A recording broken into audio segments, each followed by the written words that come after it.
Welcome to our channel. Today we how to back up 529 statements with Upromise, beginner guide step by step clearly. To begin backing up your 529 statements with Upromise, first ensure you have access to your Upromise account. Visit the Upromise website and log in using your credentials. Once logged in, navigate to the Accounts tab on your dashboard. Look for the section labeled 529 College Savings Plans. Select the specific 529 plan you wish to back up. You will see an option for statements within your plan details. Click on this option to view your available statements. Choose the time frame for the statements you want to back up. Once you select the desired statements, look for a download button. Click the download button to save the statements in a PDF format.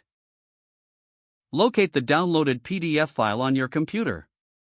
Create a dedicated folder for all your 529 statements for easy access. Move the downloaded PDF into this folder.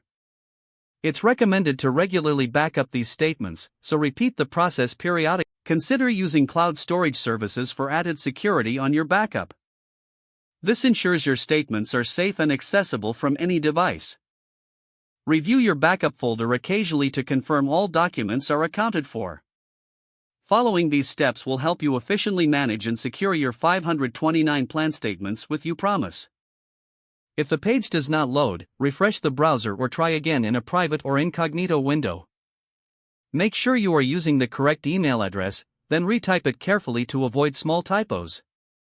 If your password is not accepted, use the reset option and create a new strong password you can remember. Check your spam folder for verification or security emails, then complete any requested confirmation steps. Enable two-factor authentication if available to improve account security and reduce unauthorized access risk.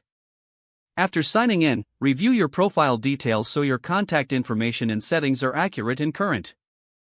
If you see an error message, note it down and try again after restarting your device and internet connection.